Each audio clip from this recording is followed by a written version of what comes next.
Headline edition, July 8, 1947. The Army Air Forces has announced that a flying disc has been found and is now in the possession of the Army. However, there have been a certain percentage of this volume of reports that have been made by credible observers of relatively incredible things. 2, 1, 0, all engine running. Liftoff. We have a liftoff. 32 minutes past the hour. Liftoff on Apollo 11. Tower clear. Here we go.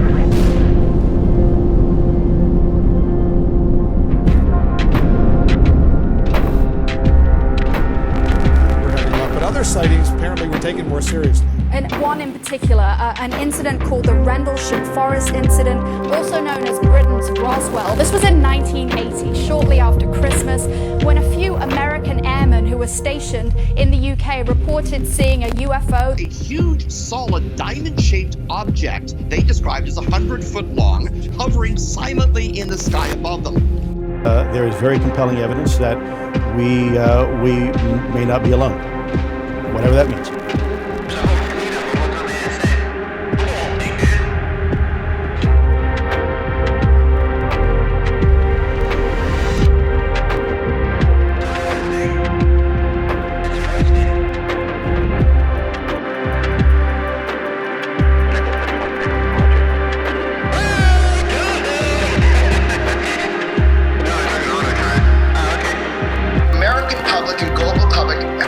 Understands UFOs are real. This is a technology that is so far beyond anything that we have.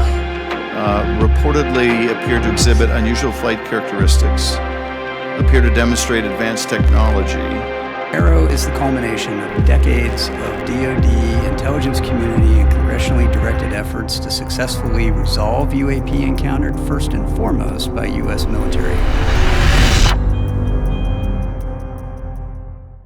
Welcome back to Disclosure Team. I am your host, Vinny Adams. The following is an interview with Dave Foley. Dave is a Canadian actor and comedian, best known for The Kids in the Hall and most recently, Fargo. Dave is also one of the hosts of Really with Tom and Dave, alongside Tom Wheeler, where they cover the UFO UAP subject. If you enjoy this content, please remember to like, comment, share, and subscribe. I hope you enjoy this interview with Dave Foley.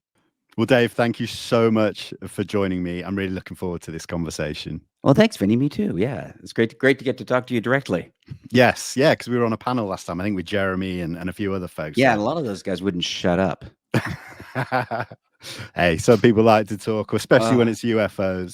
Yeah. Well, listen, Dave, I thought we'd start off kind of light and talk a bit more about your kind of acting career a little bit and sort of TV and movies and stuff. So I guess my first question would be, have you ever played a role in anything sci-fi that has anything to do with UFOs at all? Well, yeah. Well, the only sci-fi roles I've been in, I was in an episode of Stargate Atlantis, where I played a scientist who almost destroyed the universe. Oddly enough, with my other guest stars were Neil deGrasse Tyson and Bill Nye the Science Guy. Wow. Okay. Not two of the most popular people in the UFO world. And the only other, I was in a show called Eureka. Oh, I remember it. Yeah, which is a show I was a huge fan of. So that's kind of the only, I think those are the only two sort of sci-fi things I've been in. Although I wrote some UFO based sketches in my time. Sure. Back on the Kids in the Hall days. Some of which I now go, that wasn't so good. Hindsight is a wonderful thing. Yeah. Well, okay. Well, if you were to be cast, let's say, in a film or TV show related to the UFO subject, how would you prepare for such a role? Oh my gosh. I guess I'll just keep doing what I've been doing for the last 10 years, obsessing. And wondering why more people aren't, yeah, I think I'm prepped. I think I'm prepped for any UFO roles that come along right now. Cool. Especially after attending the Soul Foundation. Oh yeah, we'll get Yeah, into that as yeah. well, definitely. Okay, well, let me just expand on that question a little bit, because you could be, a role as a UFO researcher or an abductee, for example, quite different aspects of the subject. Do you think you could slot into either of them? I think so. Well, I think so. I could probably play a pretty good debunker too. I'd like to see Um, that. I could do my best Mick West impression. Um, but I could also, but I think,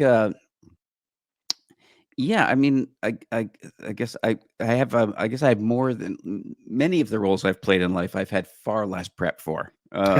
Fair enough. I mean, I played. I did actually play an astronaut once. I played Al Bean, the fourth man on the moon, Wow. for a Tom Hanks miniseries called From the Earth to the Moon, um, and that that I got to learn a lot about Apollo doing that. So Sure. that's one I was prepped for. Did some work on that one. Normally, I'm pretty lazy. Maybe just a natural. Yeah. Just Yeah, I hope comes. so. Or just lazy, or just not very good. I could just not be very good. That's another option. Oh, But yeah, but I think I'd like to do.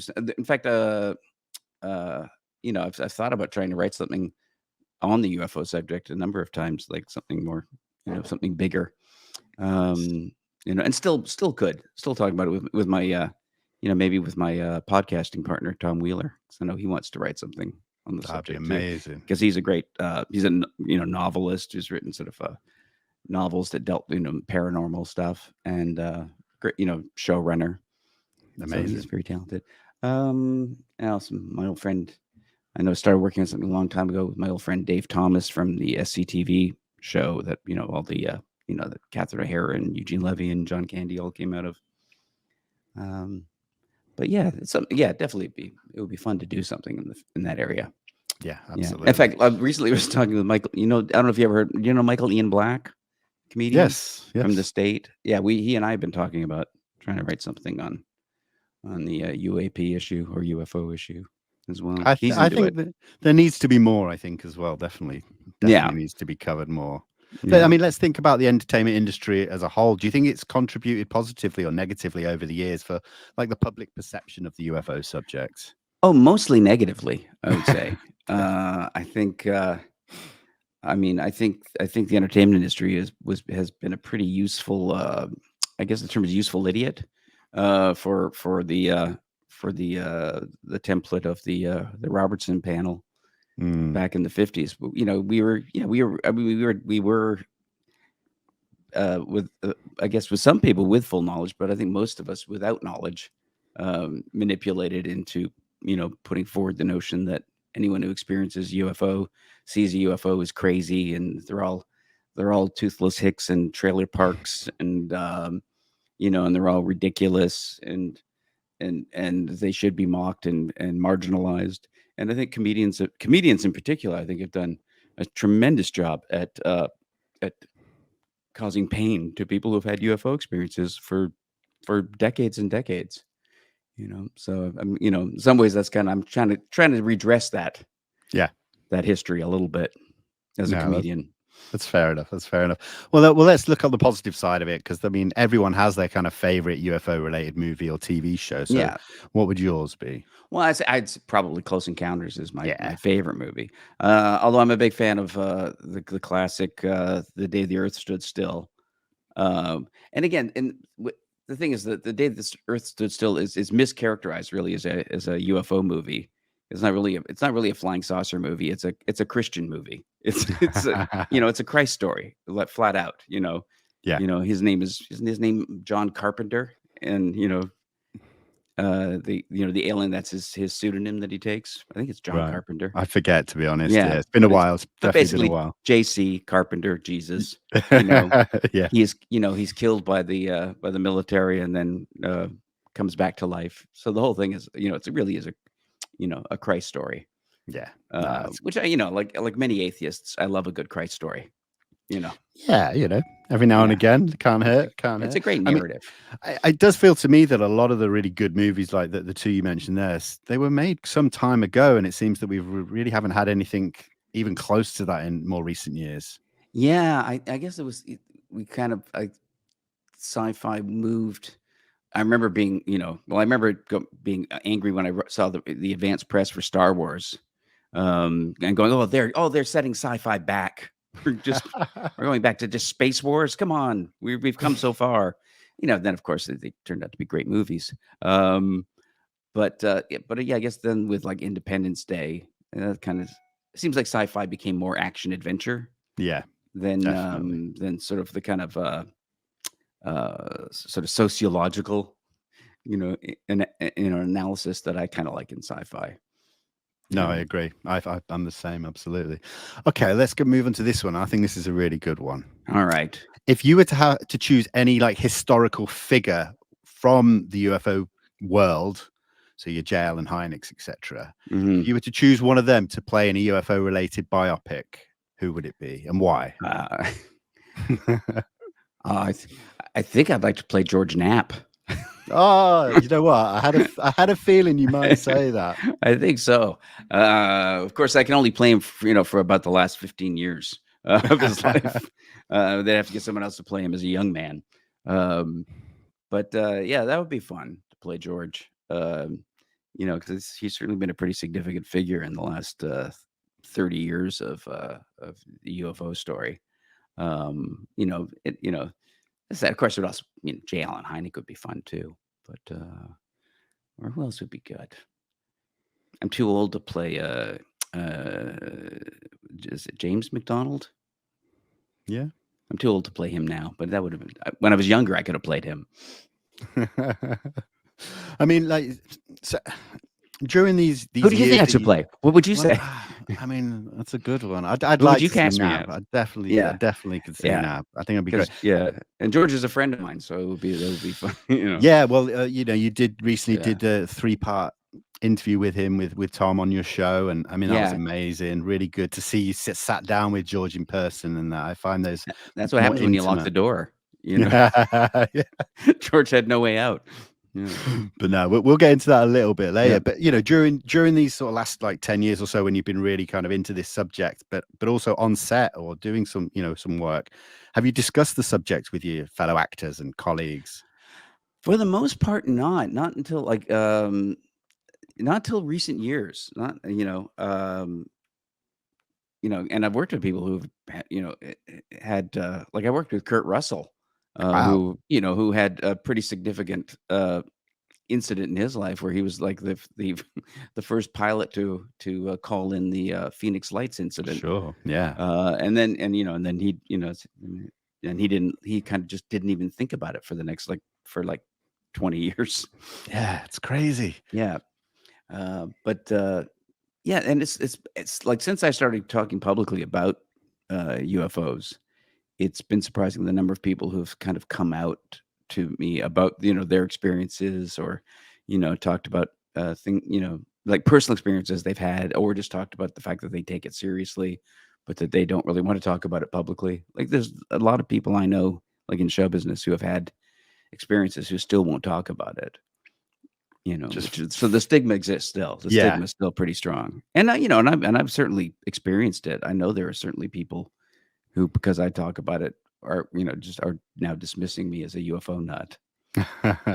Or they use the term he's obsessed with UFOs. Right. That's the term, which is the or the other term is a believer. Those are the other dismissive terms. Either a nut or a believer or you're obsessed. It's like I'm no more obsessed with UFOs than I am obsessed with the James Webb Telescope or Sure. Or quantum mechanics or the Marx Brothers. These are things I'm interested in and things that I like. I'm always trying to learn more about.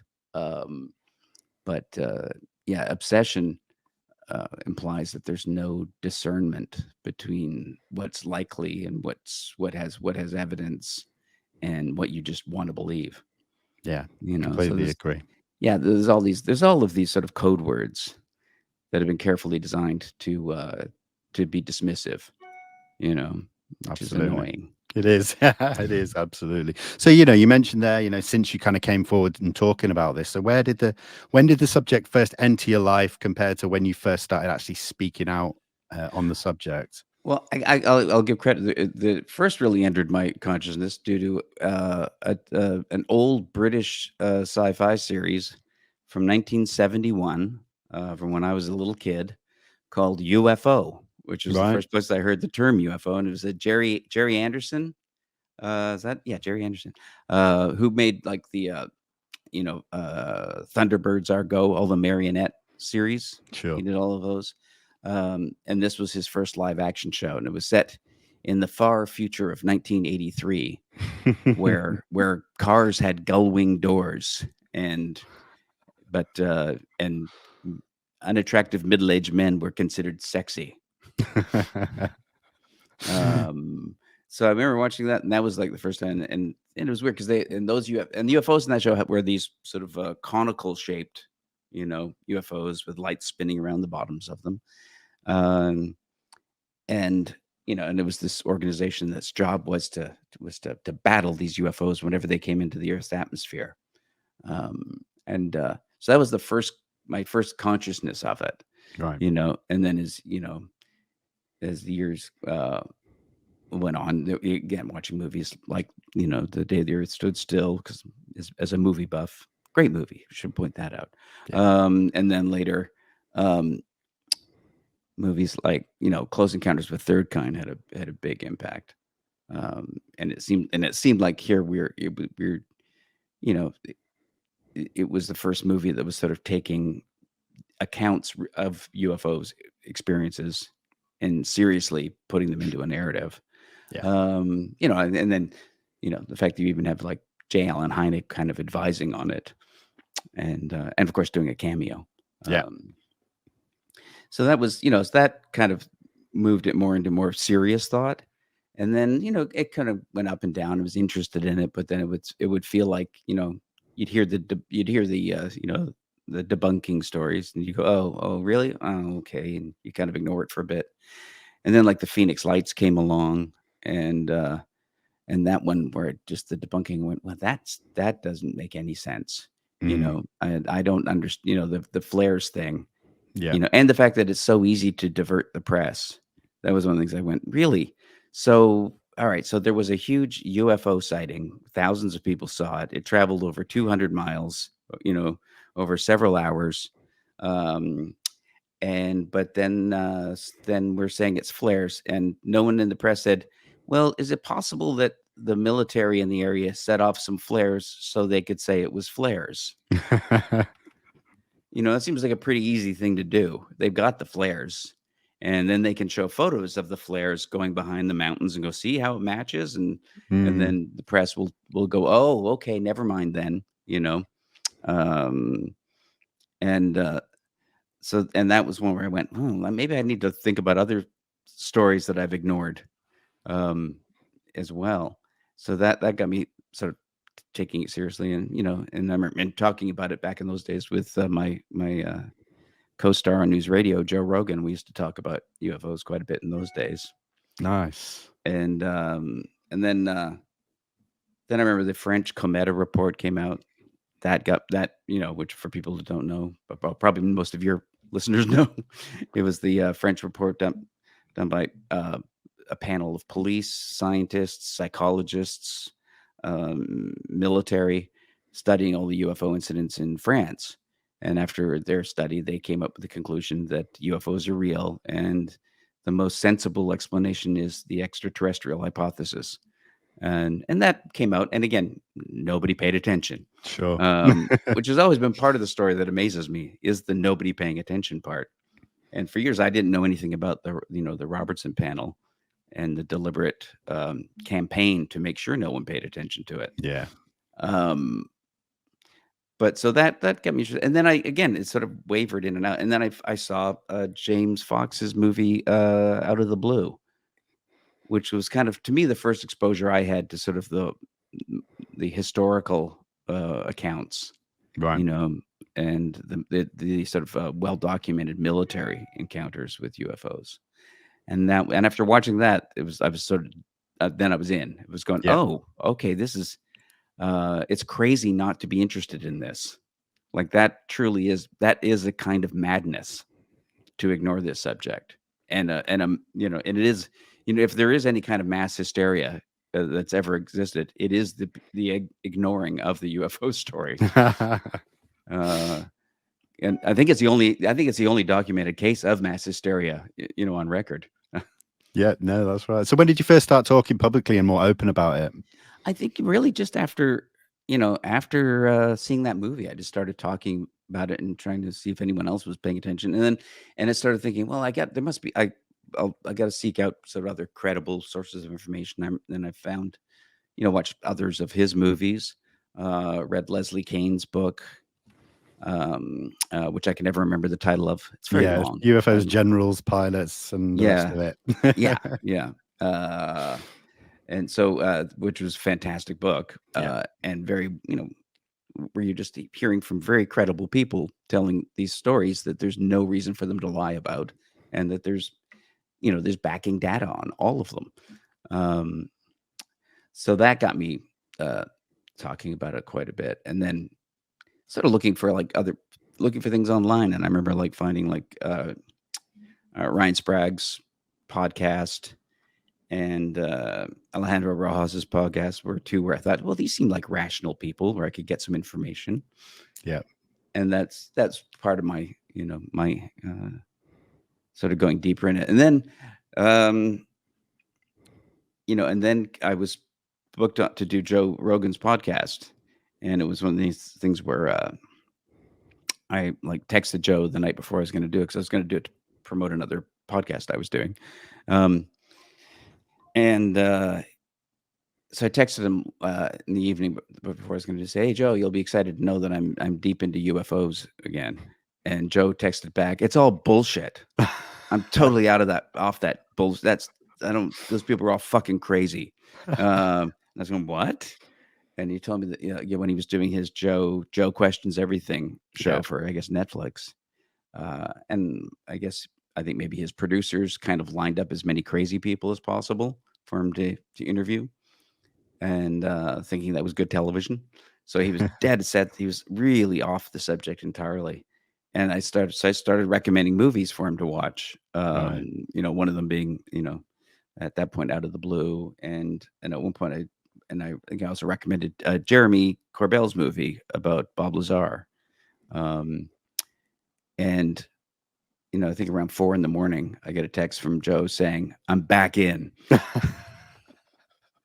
Amazing. Yeah. So we were talking about, when I went on the podcast next day, we wound up talking about UFOs for a good chunk of it, and talking about, amongst them Jeremy's movie. And then through that, Jeremy heard I'd been talking about his movie positively, and he and I became friends.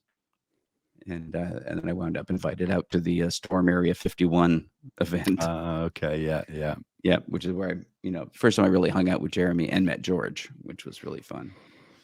So what's Jeremy like? I've spoken to him on that panel with yourself, and followed his work probably as much as you have in a similar vein. I think he gets a lot of stick in the community. Yeah. Unwarranted, I feel. But Well, what's he like? Well, I think he gets the same. Well, I mean, now it's Ross Coulthard is getting the same thing now too, where it's all of the the UFO folks who just want everything handed to them, and Sure. And don't understand that people's lives are at stake. Yeah.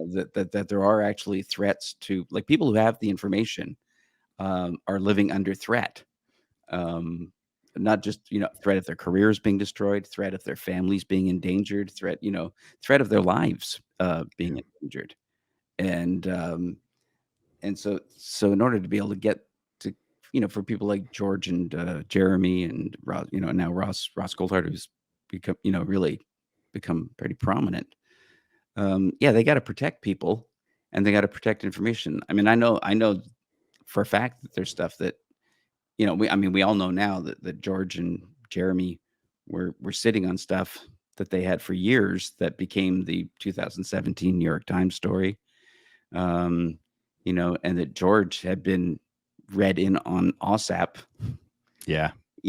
Back when it was being started. And again, and he never reported on it, and kept his word to people that gave him the information that he wouldn't report it. And and also kind of fell on his sword and let other people report it who had more, had a broader access and maybe more would be taken more seriously. Yeah, no, absolutely. I felt like George should have had that story in 2017, but I can understand it. Yeah, well, I mean, I guess it was Harry Reid that basically, was one who finally, talked George into, stepping back and said, you're not the New York Times, George. Do you feel like the subject really ramped up then as well from 2017? Well, it did, but not as much as it should have. Mm. Again, it was like that's one of the things that astonished me was realizing just, and as a larger concern, how effective social conditioning can be, in not just squashing conversation, but squashing thought. That in particular, as I keep pointing out, most of the people that I consider myself from the left of wing of politics, and from sort of an atheist materialist, sort of a view of the universe. And it's people like me that are the least likely to pay attention to this. Journalists who you would think would run the story just based on the evidence that's easily available. Not only do they not look at it, they're unaware of the evidence. Mm. They've been so conditioned that they actually get offended if you ask them to look at it. They will they will become angry if you just say, could you look at it? And I'm not going to look at it. I'm not a crazy person, and so the few people that do look at it are very much outliers, so it's that's part of, to me, it was just that realization that of how effective the creation of stigma is, the creation of parameters for what sensible people will talk about, which is something that I read about in terms of politics from Noam Chomsky's book, Manufacturing Consent, talks about it a great deal, about how you don't need a vast conspiracy to suppress information once you create an environment where that information isn't thought about. Yeah, it's true. So if you can do that, if you can effectively create an environment where sensible people don't think about this subject, and they do it with a lot of other subjects, then you can just count on, the press to police itself, because, true journalists don't write about this. And it used to be things like, apartheid was something people didn't write about. It just wasn't a serious subject to think about for a long time. And sadly, we can look at, like Noam Chomsky pointed out, that people in the West wouldn't look at what was going on in the West Bank and in Gaza for a long time, which isn't in any way to excuse what Hamas did, which is horrific. Yeah. But we allowed it, but because Western journalism allowed a situation to fester, because sensible people didn't talk about what was going on. We had our view of what was true and what wasn't. And again, I remember when I was a kid, the ANC was considered a terrorist organization. And that was our view of it in the West. That now they're now we all talk about the heroes of the ANC. Yeah, But I'm saying it's like once you condition the parameters, then you don't have to censor. The media will censor itself. Yeah. I mean, I'm just thinking here in the UK, it's still it's the tabloids, it's sensationalized when it comes to UFOs, and it's really just dripping with stigma. Yeah. It's terrible. I mean, the US does talk about it, but I don't know. Do you think it could still be better? Oh my God. Well, look, I mean, did you read the New York Times did a flat out smear piece on Avi Loeb, like a few weeks back. Oh wait, about his recent discovery and all of that, was it? About his discovery, but just a flat out, just a character assassination piece on him in general and his whole history, basically denying that he's ever done anything significant in the field of science, that he was just this bitter, crazy man who was angry about the discoveries he didn't get credit for. And they also implied that he was a mama's boy. They kept talking about his closeness to his mother through the article for some reason. Like that's a bad thing. Yeah. And it was and again, it's like you go, wait a minute, New York Times. So you're saying that the head of Harvard astronomy had no scientific accomplishments that brought him to that position of, oh, wait a minute. Isn't he one of the most published scientists in the world? But they didn't cite any of his publications. They didn't cite any of his accomplishments. All they did was talk about one other researcher who claimed that Avi Loeb tried to get credit for something that they discovered. My goodness. And they also published it with a photo of Avi with like a galaxy projected on him that made him look insane. Right. Yeah. So it was a flat out smear piece, a character assassination piece. And this is coming from the New York Times. So that's where the New York Times editorial board still is. Or what was the or was somebody just sent me a link to a Washington Post article just stating what's the truth about UFOs according to the science, which is another term that's used kind of loosely, the science, because there isn't one. There's not the science. Science is never a settled issue. It's not like, oh, the science is there. Go look at the science. It's over there. It's science is an ongoing process. Sure. And they managed to have this, what is true according to the science article, without interviewing any scientists who have looked at the data.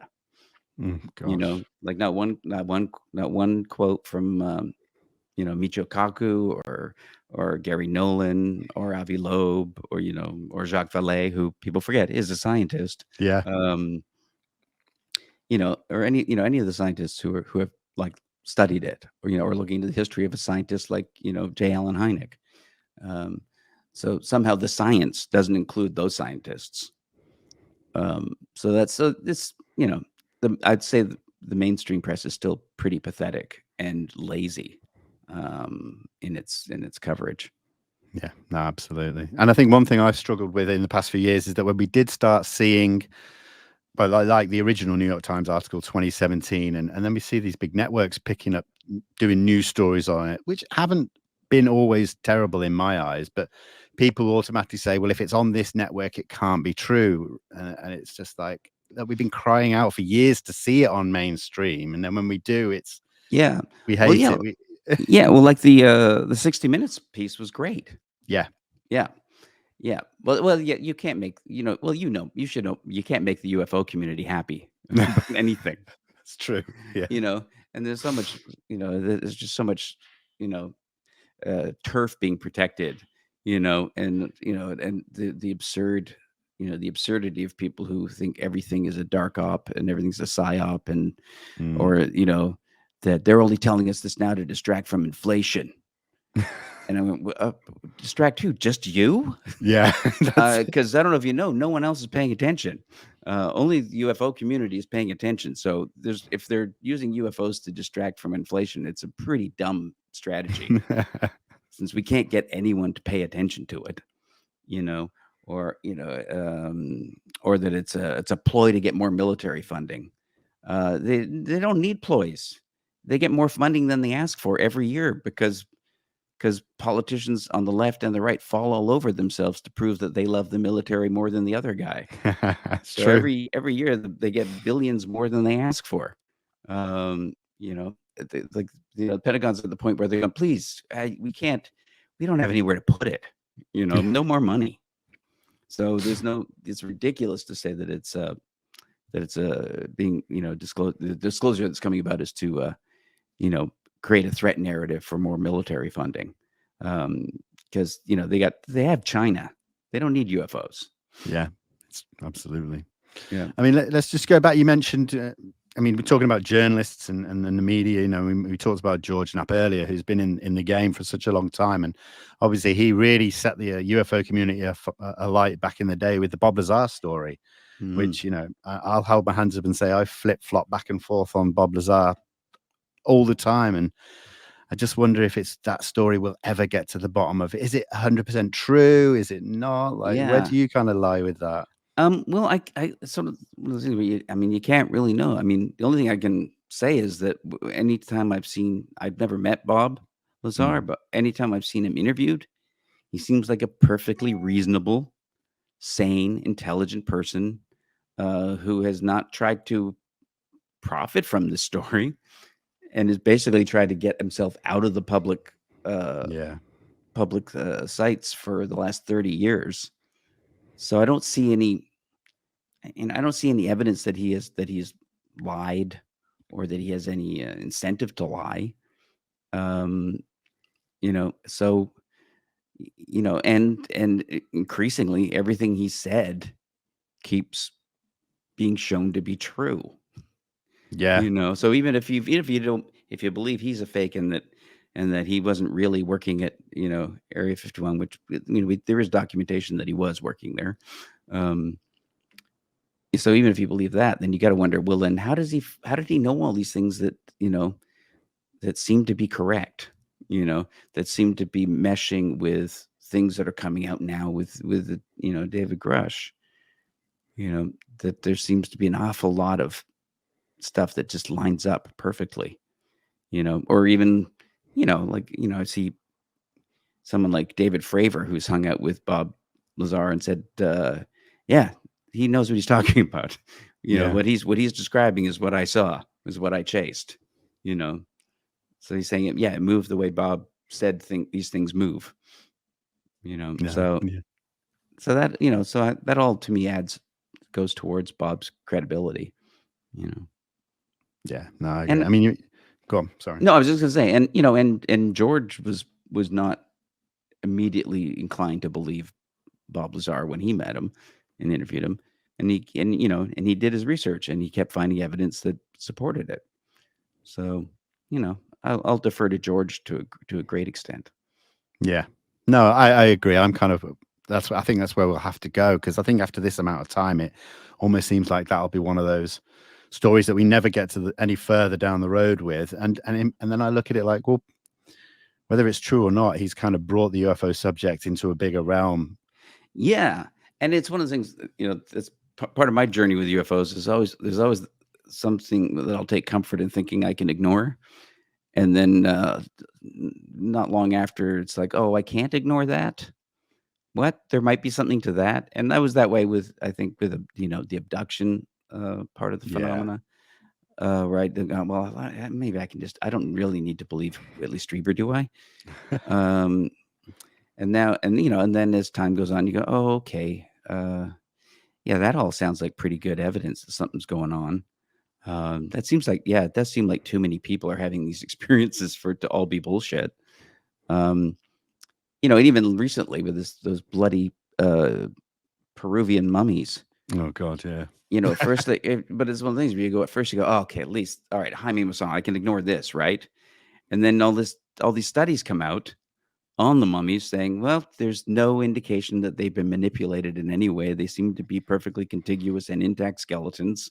And there is DNA that we've been able to extract that we can't explain. So it's like, oh, great. So I got to believe the mummy story now, or at least I can't dismiss it, Right. Yeah. So it's like you keep hoping there's some bit of normalcy in the world that you can cling to, and then it just falls apart. It does seem that the more, I don't know, speaking for myself, the years go by in this subject, all of the kind of the nuts and bolts and the woo and the high strangeness just keeps getting more closer and closer and more intertwined, and the rabbit holes get deeper. And how do you keep your head on when you're dealing with that? I know. Well, it's like, James Lukatsky recently, when in their coming out and just basically saying, talking about OSAP and saying, we had to study the paranormal aspects because not doing it is dishonest, because you can't, because every time there's a UFO event, there's all kinds of accompanying paranormal events with it. People who have encounters suddenly have poltergeist experience. They see orbs, They have, they see weird, cryptids, so these things keep happening. So if you want to be seriously do the research, you can't just ignore it because it's going to make you sound crazy. Yeah. You can't just say, "Well, I don't want to give Stephen Greenstreet something to rant about." Give him dino beavers to like constantly bring up. You know, you know like the way the notion that just even mentioning Skinwalker Ranch is somehow your get out of jail free card for paying attention to anything.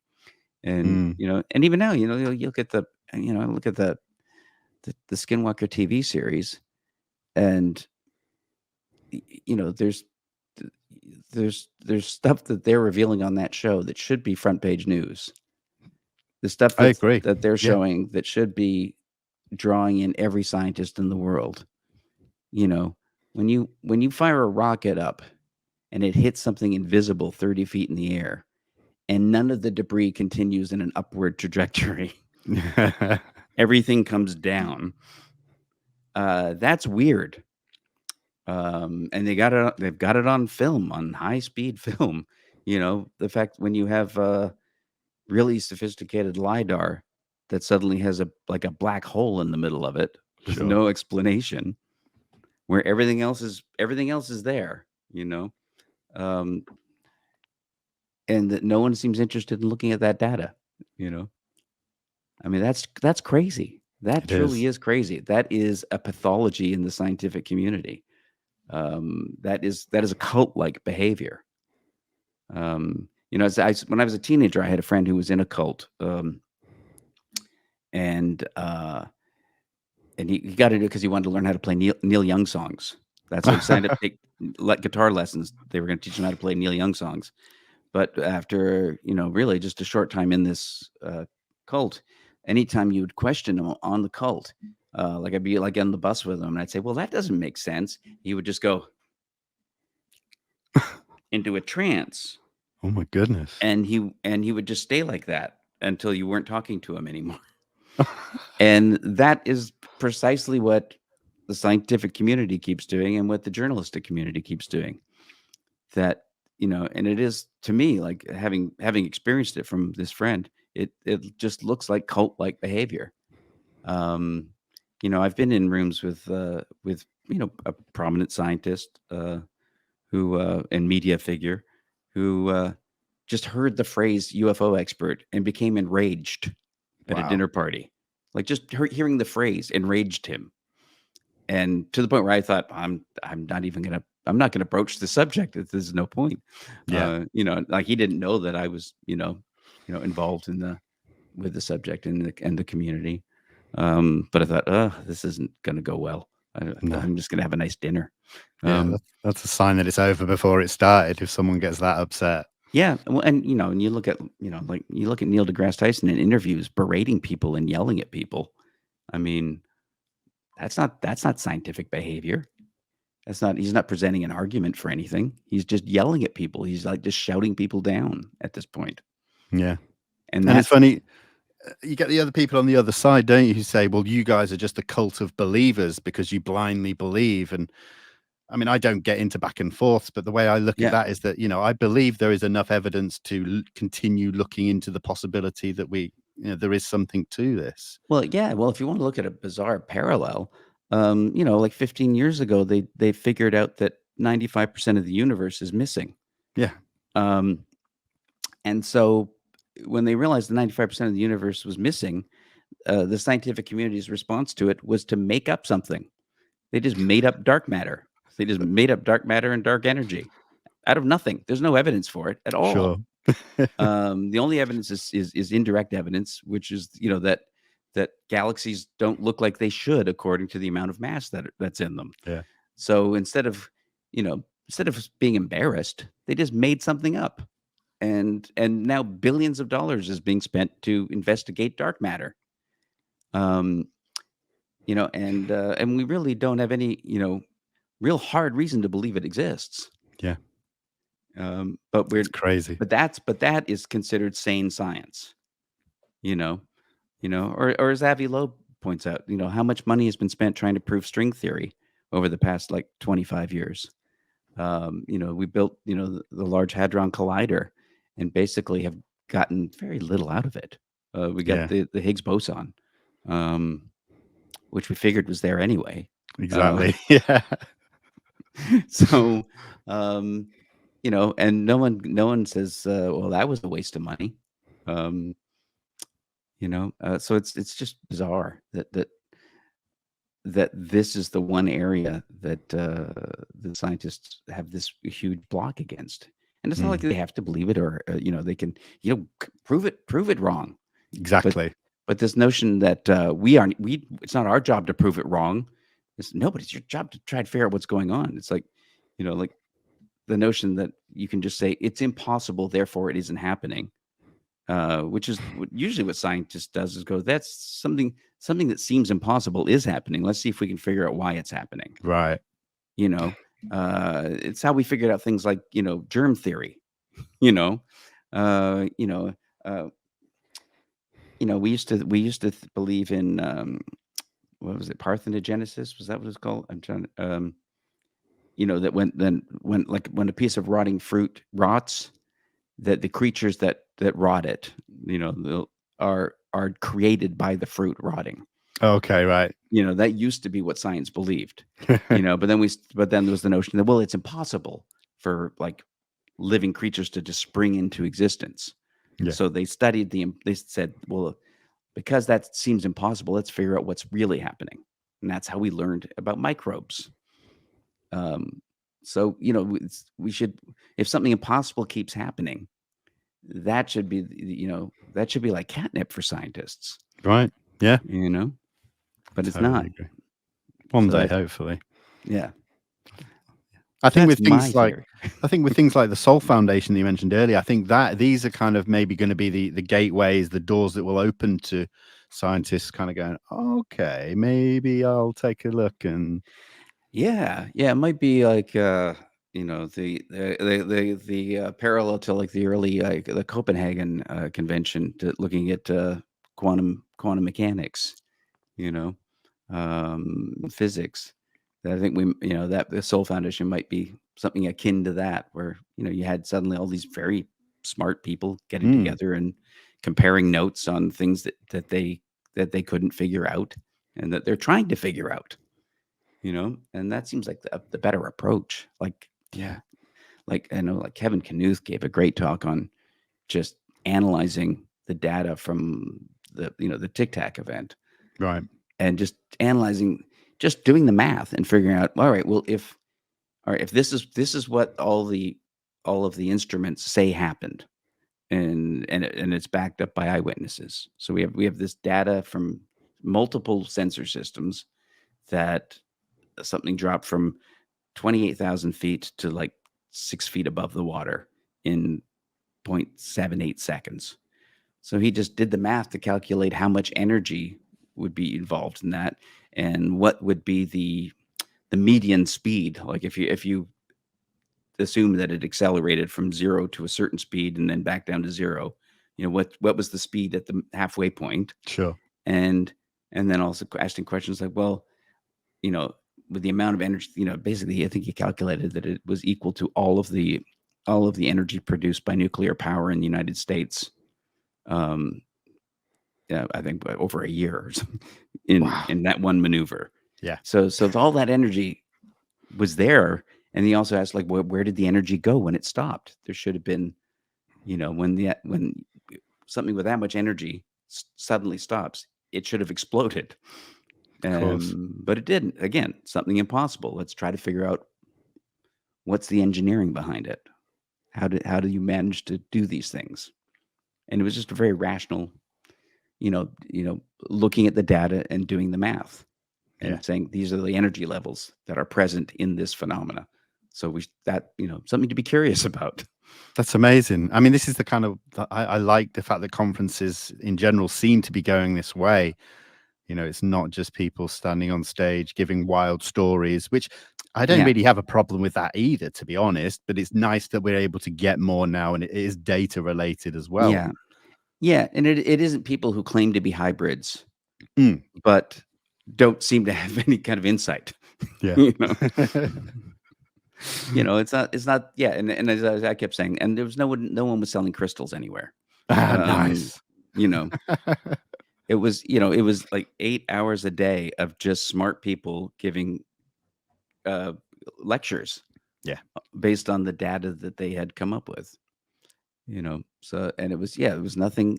It wasn't nothing hysterical, nothing, you know, uh, uh, fantastical. It was all just people trying to figure out what was behind from various points of view. Whether it's Diana Pazolka looking at the phenomena from the point of view of a religious, studies professor, and trying to see the parallels with religious phenomena, or Kevin Knuth just doing the math, or it's or was it Carl Nell just looking at the the policy implications and how how you could safely roll out disclosure, based on data, based on what we know. So it was just everything was very rational, very calm, very interesting. So it was, yeah, it's the only UFO event I've been to be honest with you. Really? Yeah, it's the first one I've been to. I'm not sure how we got in, frankly. you Well, that's good. You started with a high bar, that's for sure. Yeah. Yeah. As I said, I was the only professional comedian in attendance. So yeah. I guess I filled the niche. I mean, before I let you go, I think it would be remiss of us to not talk about what's happening at the moment with the possibility of the Schumer Amendment getting, eradicated. Yeah. How are you feeling right now? Because as this is being recorded, it's the Wednesday, the 29th. And I think any day in the next few days, this could go either way. Well, yeah, but you definitely have, is it Mike Rogers and Mike Turner? Yeah. Are the two Republicans who are, and also, what's his name? Was it the speaker? The former majority, the minority leader in the Senate right now, whose name I'm blanking on. He was the speaker. Was it McConnell? Mitch McConnell. Yeah. All apparently working together to try and quash this. And obviously, it's it's like a bad movie that you got Mike Turner is one of the guys trying to quash this, and his district includes Wright-Patterson Air Force Base. Yeah. It's like, that's like, it's bad writing. It's like, could you be less blatant about your corruption? And it's one of those things where you go, well, what's the downside of passing this? What's the reason? What's the rationale that these people can really come up with? I mean, Mike Turner's basic argument was it'll be embarrassing for the Department of Defense. I mean, that's not a very good argument. No. They do a lot of things that they should be embarrassed about. Exactly. And Turner, it's obvious, that the pressure is coming from the people that are paying for his political career. Yeah. But what I don't even know I don't know what the argument is they're presenting. I don't think they are presenting an argument. I think the only thing I saw was that it is badly written. Yeah. And it's not. No, it's no. I'm saying there's no factual argument that they're presenting. There's no countervailing argument that they're making as to why this would have a negative impact. So the only reason you can want to stop it is because there's something in there that you don't want people to know. Exactly. And if that's the case, or say it. Say, no, there's stuff people shouldn't know this. Be honest about it. Yeah. Because there's definitely that argument to be made. I mean, Chris Mellon kind of made that argument and then made the counter argument in his essay that he published and which he read at the Soul Foundation. That, there are reasons to be concerned about disclosure. There are reasons to be maybe afraid, and that we should be thinking about. But that's not what those people are doing. They're clearly just following orders from somebody. And so hopefully it'll pass. I mean, I mean, Chuck Schumer's a pretty powerful guy, and pretty effective. And he's got Mike Rounds co-authoring this with him. Yeah. So, it's just the thing. I mean, you've got bipartisan support for these things at a time when nothing else gets bipartisan support. That alone should be front page news. Indeed. And it's not. Yeah. I mean, there was talk, obviously, of it getting completely shut down. And now I think I even read about an hour or two ago that some are saying that the House now have their own version, which is like an edited version of it. I mean, we'll see. The stripping out of, I guess, eminent domain was the one thing everyone keeps talking about, stripping out. Yeah. And I think, the legislation could survive without eminent domain. I agree. Eminent domain is a problematic thing, but it's also a real. It's also, we wouldn't have the the transcontinental highway system in the United States without eminent domain. That wouldn't exist. Also, Chavez Ravine wouldn't have been stolen from the Latino residents for the Dodgers as well without eminent domain. So there's upsides and downsides to it. Yeah. It's going to be an interesting week, I feel. Very interesting. Yeah. Well, listen, Dave, thank you so much for joining me. I've had it's been a great conversation. What have you got coming up on your show, if you don't mind? Well, I'm actually going to record one tonight. Great. But we also what do we have coming up? Let me think.